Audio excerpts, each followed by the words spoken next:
नमस्ते बच्चों, मिशन ज्ञान से मैं कीर्ति शर्मा स्वागत करती हूं आप सबका राजस्थान सरकार और वेदांता के CSR इनिशिएटिव ई कक्षा में।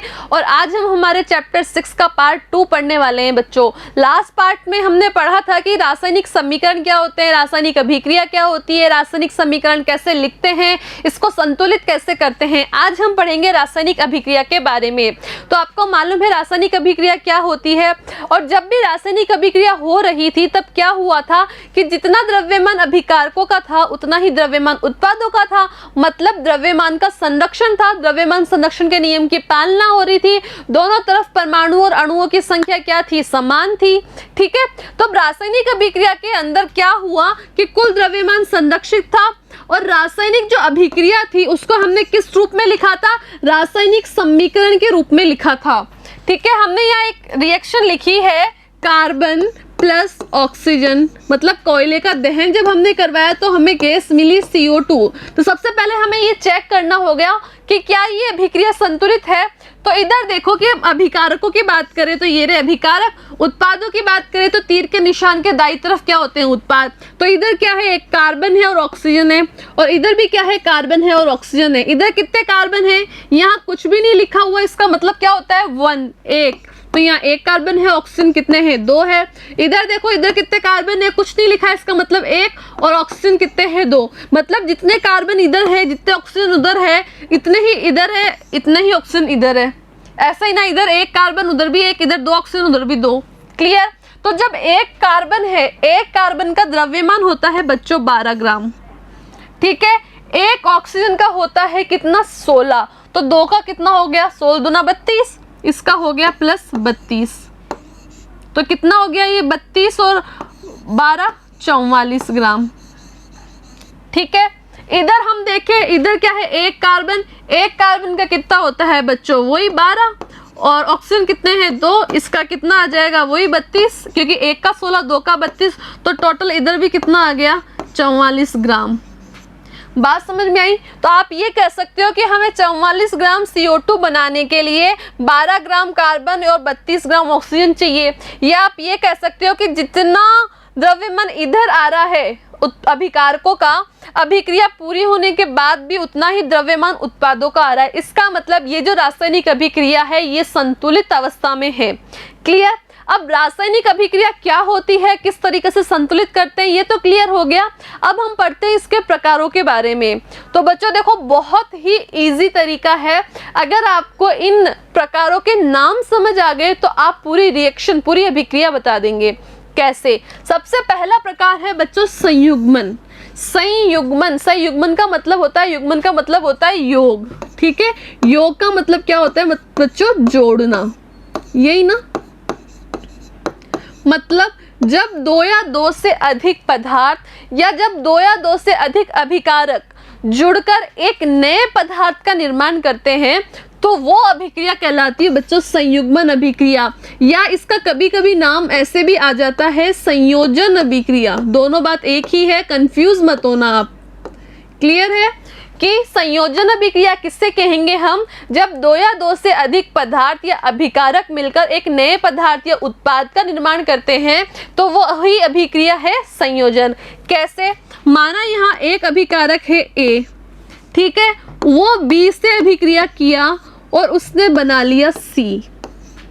मैम ये तो ठीक है, ये तो समझ में आ गया, आपको रिएक्शन बताओ। जैसे अभी हमने पढ़ा कोयले का दहन, कार्बन की अभिक्रिया हमने ऑक्सीजन से करवाई और वो क्या बना लिया, वो बना ली CO2 गैस। तो इधर देखो 2 से अधिक अभिकारक है, वो दोनों जुड़कर क्या कर रहे हैं, एक नए अभिकारक का निर्माण कर रहे हैं। तो ये ही क्या है, ये किस प्रकार की अभिक्रिया का उदाहरण है, ये है अपने संयोजन अभिक्रिया का। Is that clear? आगे हम बात करते हैं अपघटन अभिक्रिया। तो बच्चों अपघटन का मतलब क्या होता है, अपघटन का मतलब होता है अपने टूटना। क्या होता है, टूटना। इसका मतलब संयोजन का जस्ट उल्टी अभिक्रिया, अपोजिट, विपरीत है ये। उसमें क्या हो रहा था, संयोजन में हो रहा था जब 2 या 2 से अधिक पदार्थ जुड़कर नया पदार्थ बनाए। तो यदि इसका उल्टा मैं बोलूं, विपरीत में बोलूं कि जब कोई पदार्थ टूट कर दो या दो से अधिक नया पदार्थ बना ले, ऐसी अभिक्रिया क्या होगी? अपघटन अभिक्रिया। बहुत सिंपल है ना। यहाँ देखो, यहाँ कोई अभिकारक था AB, ठीक है, ये टूट गया और बना लिया A+B, तो ये एक था यहाँ पे, क्योंकि बीच में प्लस का निशान नहीं है, यहाँ बीच में प्लस का निशान, इसका मतलब ये दो हैं अलग अलग उत्पाद। कि जब कोई अभिकारक टूटकर दो या दो से अधिक पदार्थों का निर्माण करता है तो इस प्रकार की अभिक्रिया ही क्या कहलाएगी बच्चों? अपघटन अभिक्रिया। इधर देखो, ये दोनों जुड़े हुए थे, यहाँ दोनों टूटकर अलग अलग हो गए, कैसे भी समझ सकते हैं हम। अब बात आती है कि जो अपघटन अभिक्रिया है उसके प्रकार क्या क्या है। पहला प्रकार है विद्युत अपघटन। तो बच्चों नाम से याद आ गया क्या कि विद्युत के द्वारा अपघटन हो रहा है, मतलब जो रासायनिक अभिक्रिया के अंदर जो पदार्थ है, अपघटन का मतलब टूटना, किसके कारण टूट रहा है? वो विद्युत के कारण टूट रहा है, इसलिए हम इसको कह रहे हैं विद्युत अपघटन। दूसरा प्रकार है ऊष्मीय अपघटन। अपघटन का मतलब टूटना, ठीक है, तो किसके कारण टूट रहा है वो पदार्थ? वो टूट रहा है ऊष्मा के कारण, ऊर्जा के कारण या ऊष्मा के कारण जब अपघटन अभिक्रिया हो रही है तो वो हो गया ऊष्मीय अपघटन। नेक्स्ट है प्रकाशीय अपघटन, मतलब किसी भी पदार्थ का अपघटन किसके कारण हो रहा है? प्रकाश के कारण, तो वो हो गया प्रकाशीय अपघटन। इधर देखो विद्युत अपघटन NaCl है, हम लास्ट वीडियो में पढ़ चुके हैं, लास्ट चैप्टर में। NaCl का सामान्य नाम क्या होता है? साधारण नमक, यही तो था ना, सोडियम क्लोराइड, साधारण नमक। ये जब टूटेगा तो टूट के किससे बदल जाएगा? Na+Cl2 गैस में बदल जाएगा। तो ये किसके कारण टूटा? ये विद्युत धारा के कारण टूटा। तो ये कैसा अपघटन हो गया? विद्युत अपघटन। यहाँ हमने लिया COCO3, इसको हमने गर्म कर दिया। गर्म करने का मतलब हमने इसको ऊष्मा दी है, इसको तापमान दिया है। जब हम इसको गर्म करेंगे तो ये CaO+CO2 कैल्शियम ऑक्साइड और कार्बन डाइऑक्साइड में टूट जाता है। किसके कारण? ऊष्मा देने के कारण, गर्म करने के कारण। तो ये कैसा अपघटन हो गया? ऊष्मीय अपघटन। तीसरा है HBr, हाइड्रोजन ब्रोमाइड। यदि इसको हम प्रकाश दें, प्रकाश की उपस्थिति में खुला छोड़ दें तो ये किसमें बदल जाएगी? H2+Br2, ब्रोमीन और हाइड्रोजन गैस में बदल जाएगी। किसके कारण? प्रकाश के कारण। ये किसमें टूट गई? दोनों में टूट गई। तो ये कैसा अपघटन हो गया बच्चों? प्रकाशीय अपघटन। बताओ नाम से याद हुआ कि नहीं? क्लियर है? आगे हम बात करते हैं, नेक्स्ट अभिक्रिया है बच्चों अपने विस्थापन अभिक्रिया।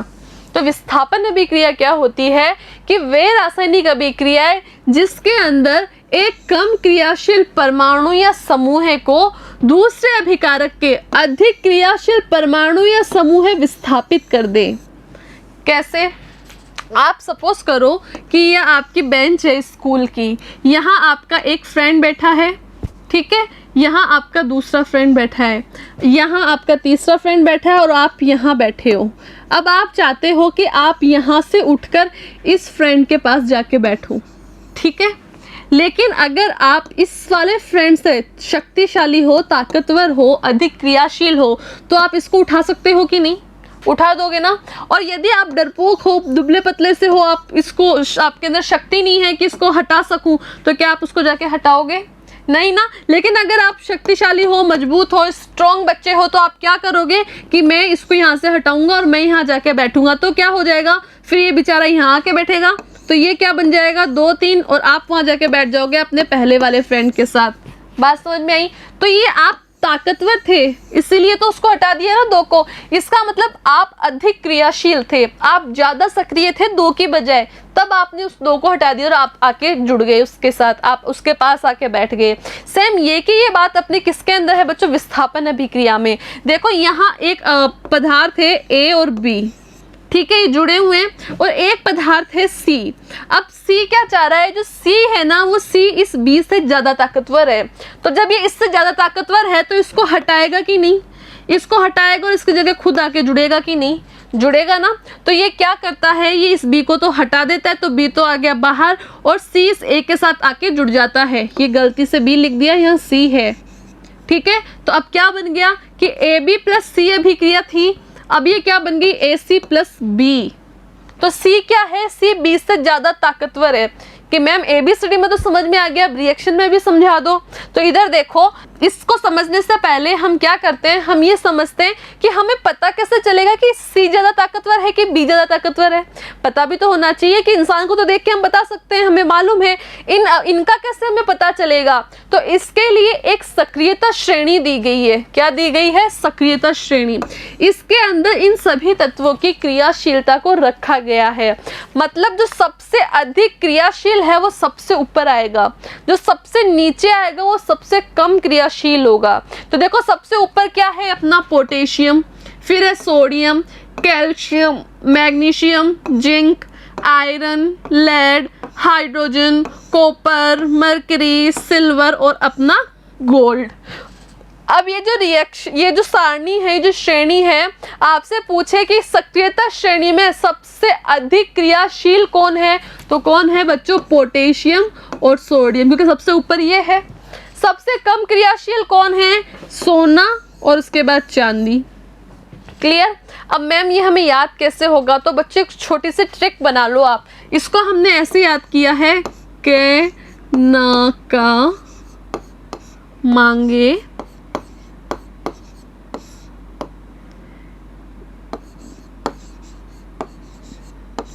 जिंक, फेरस, पीबी को होगी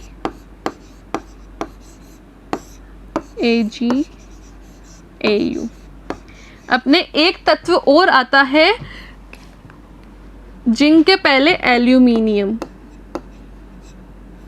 जिंक के पहले एक तत्व और आता है बच्चों एल्यूमिनियम।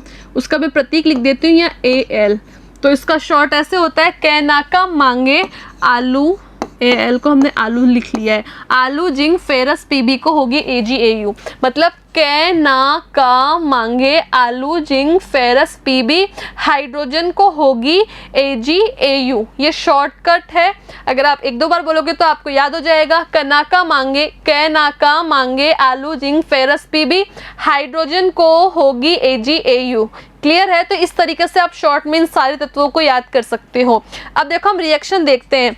एक रिएक्शन हमने लिखी है, या आप इधर देख लो कि एक पात्र है, इसके अंदर CuSO4 का विलयन है। अब जो CuSO4 का विलयन होता है ना बच्चों, वो होता है नीले रंग का। कौन से कलर का? ब्लू कलर का।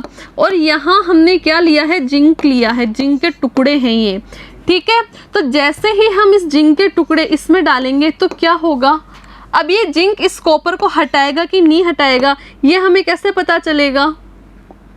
कैसे पता चलेगा? ये हमें पता चलेगा सक्रियता श्रेणी से।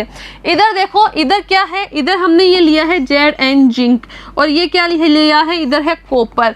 अब इधर देखो सबसे ऊपर इसमें कॉपर आ रहा है कि जिंक? इधर देखो कॉपर तो ये रहा और जिंक ये रहा, तो ऊपर कौन आ रहा है? जिंक। मतलब जिंक ज्यादा सक्रिय है किससे? कॉपर से। तो जिंक कॉपर को हटा सकता है। तो इधर है CuSO4, इसके कारण ये नीले रंग का है ये पदार्थ। अब हमने इसके अंदर जिंक के टुकड़े डाल दिए, तो जिंक के टुकड़े डालने से क्या होगा? ये कॉपर को तो हटा देगा, ठीक है। तो और खुद इस SO4 के साथ जाके जुड़ जाएगा। ये क्या बना लेगा? ZnSO4, ठीक है। और जो इसका नीला रंग था वो किसके कारण था? कॉपर के कारण। अब ये नीले रंग के बजाय कैसा हो जाएगा बच्चों? सफ़ेद रंग का हो जाएगा, और कॉपर यहाँ बेचारा अलग बाहर आ जाएगा, ठीक है। तो यही रिएक्शन में हुआ है कि कॉपर सल्फेट का विलयन था, इसकी अभिक्रिया हमने जिंक से कराई, तो जिंक ज़्यादा सक्रिय है बजाय कॉपर के। तो ये जिंक क्या करता है? इस कॉपर को प्रतिस्थापित कर देता है और SO4 के साथ कुछ जुड़ के जिंक सल्फेट बना लेता है, और कॉपर क्या हो जाता है? विस्थापित हो जाता है। ये बात क्लियर है? आगे हम बात करते हैं बच्चों द्विविस्थापन अभिक्रिया। विस्थापन में तो सिंगल एक्सचेंज हो रहा था एक। इसमें क्या होगा? दोनों अभिकारकों के जो परमाणु हैं वो आपस में विस्थापित हो जाते हैं। जैसे यहाँ हमने लिखा है AB और CD, ठीक है। ये A है, ये B है, ये C है, ये D है। अब जो C है ना बच्चों, जो D है ना, वो B से ज़्यादा क्रियाशील है, तो ये D क्या करेगा? इस B को हटा देगा और खुद आके इससे जुड़ जाएगा, AD बना लेगा। अब बेचारा B अकेला हो गया और इधर C अकेला हो गया, तो ये B क्या करेगा? फिर C के साथ जाके जुड़ जाएगा और ये बना लेगा CB। क्लियर है। अब इसमें होता क्या है, इसके अंदर होता ये है कि टूटते हैं ना तो ये आयनों के रूप में अलग होते हैं। जैसे ए और बी अलग होंगे ना तो ए पे प्लस चार्ज आ गया तो बी पे माइनस आएगा, सी पे प्लस चार्ज आ गया तो डी पे माइनस आएगा। अब ये प्लस किसके साथ जुड़ेगा, माइनस के साथ, तो ए डी बन गया।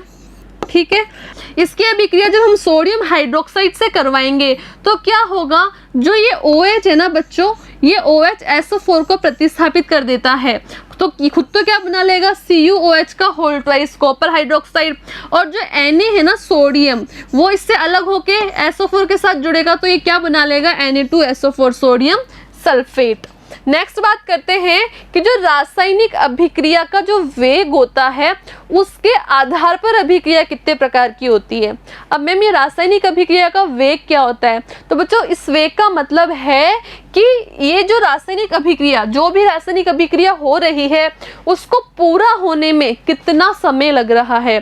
जैसे हम चाय बना रहे हैं तो चाय भी एक तरीके की रासायनिक अभिक्रिया है ना, हमने दूध लिया, पानी लिया, चाय पत्ती ली, इन सबको मिक्स किया, गैस पे रखा, उसको गर्म किया, ऊष्मा दी, उसके बाद लगभग हम 5 से 10 मिनट तक उसको उफानेंगे, गर्म करेंगे, उसके बाद चाय बनेगी। तो 5 से 10 मिनट का टाइम लगा ना, क्या 10 घंटे लगते हैं चाय बनने में या 1 मिनट में बनती है, नहीं ना। तो एक समय हुआ ना, तो किसी भी रासायनिक अभिक्रिया को पूरा होने में जो समय लग रहा है ना, उसी को बच्चों हम कह रहे हैं रासायनिक अभिक्रिया का वेग।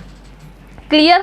तो जो रासायनिक अभिक्रिया का वेग होता है, मतलब उसमें जो लगने वाला, पूर्ण होने में लगने वाला जो समय है, उसके आधार पर अभिक्रिया 2 प्रकार की होती है। कितने प्रकार की, 2। एक तो होती है तीव्र अभिक्रिया और एक होती है बच्चों मंद अभिक्रिया। दोनों आपको नाम से याद करनी है। तीव्र का मतलब तेज, हम क्या पढ़ रहे हैं, रासायनिक अभिक्रिया का वेग, मतलब कि लगने वाला समय कैसा हो, तीव्र हो। मतलब वे अभिक्रिया जो बहुत जल्द संपन्न हो जाती है कि हमने 2 अभिकारकों को मिलाया और उनके अंदर अभिक्रिया होना शुरू हो गई या पूर्ण हो गई, तो ऐसी अभिक्रिया कहलाएगी बच्चों तीव्र अभिक्रिया। ठीक है, तो वे अभिक्रियाएं जो अत्यधिक तेज गति से संपन्न होती है तीव्र अभिक्रियाएं कहलाती है। अगर मेरे हाथ पे मैं तेजाब डालूं तो मेरा हाथ जलेगा कि नहीं, तुरंत जलेगा या 10 घंटे बाद जलेगा, तुरंत जलेगा ना। क्यों, क्योंकि ये अभिक्रिया होने में बहुत कम समय ली, इसलिए इस प्रकार की अभिक्रिया तीव्र अभिक्रिया कहलाई। या आप एग्जांपल देखो, AgNO3 की अभिक्रिया अगर मैं HCl से करा दूं तो तुरंत AgNO3 किस में बदल जाएगा, AgCl में, और HNO3 अलग हो जाएगा। जस्ट इसका विलोम, इसके विपरीत होती है मंद अभिक्रिया, मतलब वे अभिक्रियाएं जिनको पूर्ण होने में बहुत ज्यादा समय लगता है या जिन अभिक्रियाओं की गति बहुत धीरे धीरे है। जैसे यहाँ मैंने एक लोहे का पाइप रखा है, वो बाहर रखा हुआ है, जो बारिश के अंदर भीग भी रहा है, हवा के अंदर भी रखा हुआ है, इसके ऊपर कोई ऑयल पेंट नहीं किया हुआ, तो 2-3 महीने के अंदर इसके ऊपर जंग लगना शुरू हो जाएगी। आज मैंने इसको बाहर रखा लोहे के पाइप को, 1 दिन के अंदर क्या इस पर जंग लग जाएगी, नहीं ना। तो जंग लगने में समय लगा, इसका मतलब जंग लगने की जो अभिक्रिया है वो मंद है कि तीव्र, वो मंद है, क्योंकि समय लग रहा है अभिक्रिया को पूरा होने में। तो क्या वे अभिक्रियाएं जिन्हें पूरा होने में अत्यधिक समय, कुछ घंटे भी लग सकते हैं, कुछ दिन भी लग सकते हैं और कुछ साल भी लग सकते हैं, मतलब अत्यधिक समय लगे, वे अभिक्रियाएं मंद अभिक्रिया कहलाती है। जैसे लोहे पर जंग लगना। अब लोहे पर जंग लगने की आपसे कोई अभिक्रिया पूछ ले तो Fe का मतलब क्या होता है, लोहा। O2 का मतलब उसको जो हवा मिल रही है, ऑक्सीजन मिल रही है, और H2O का मतलब जब उसको जल मिल रहा है, तो किस में बदल जाएगा, Fe2O3 + 3H2O। ये किसका फॉर्मूला है, ये है अपने बच्चों जंग का सूत्र। क्लियर है। अब आगे हम बात करते हैं बच्चों उत्क्रमणीय अभिक्रिया की, कि उत्क्रमणीय अभिक्रिया क्या होती है। लास्ट वीडियो के अंदर भी नाम आया था उत्क्रमणीय, और हमने कौन सा चिन्ह लगाया था, हमने चिन्ह का निशान लगाया था बच्चों इस तरीके का, याद आया। तो उत्क्रमणीय अभिक्रिया क्या थी कि वे अभिक्रियाएं जिसके अंदर अभिकारक तो उत्पादों में बदल जाए और उत्पाद वापस अभिकारकों में बदल जाए, तो ऐसी अभिक्रिया क्या कहलाएगी, उत्क्रमणीय अभिक्रिया। कि वे अभिक्रियाएं जिनमें अभिकारक से उत्पाद, वे उत्पाद से पुनः क्या बनते हैं, अभिकारक बनते हैं, उत्क्रमणीय अभिक्रिया कहलाती है। और इसके बीच में हम कैसा चिन्ह लगाते हैं, ये वाला चिन्ह लगाते हैं। जैसे A + B जुड़ के अगर C + D बना रहे हैं तो ये बीच में कैसा चिन्ह आएगा, इस तरीके का। यहाँ देखो N2 + H2, ये किससे बदल गए, NH3 में। अब ये NH3 टूट के वापस क्या बनाएगा, N2H2। तो ये चलती जाएगी, ये दोनों जुड़ के ये बनाएंगे, टूट के ये बनाएगा। तो ये इस प्रकार की अभिक्रिया क्या है? उत्क्रमणीय अभिक्रिया है। तो जो उत्क्रमणीय अभिक्रिया है वो अग्र और प्रतीप दोनों दिशाओं में होती है। अग्र का मतलब कि ये जो N2 है और ये जो H2 है ये जुड़कर NH3 बना लेंगे, और जो ये NH3 है वो टूट कर वापस N2 और H2 बना लेगा। तो ये अभिकारकों से उत्पाद बना, तो ये तो हो गई अग्र अभिक्रिया, और उत्पाद से वापस अभिकारक बने, ये हो गई क्या? प्रतीप अभिक्रिया। तो ये दोनों दिशाओं में होती है। जबकि हम बात करें अनुत्क्रमणीय की, तो ये हमेशा एक ही दिशा में होगी। इसमें अभिकारक से उत्पाद तो बनते हैं लेकिन उत्पाद से वापस अभिकारक नहीं बन सकते हैं, ये अभिक्रिया होती है अनुत्क्रमणीय। उत्क्रमणीय दोनों दिशाओं में होती है लेकिन ये सिर्फ एक ही दिशा में संपन्न होती है, दोनों दिशाओं में नहीं होती है। जैसे कार्बन का दहन किया और CO2 बन गया, अब CO2 से वापस कार्बन नहीं बन सकता, इसलिए ये कैसी अभिक्रिया है बच्चों? अनुत्क्रमणीय अभिक्रिया है। तो ये वाला वीडियो हमारा यहाँ फिनिश हो रहा है। इसका नेक्स्ट पार्ट हम नेक्स्ट वीडियो में पढ़ेंगे। Thank you.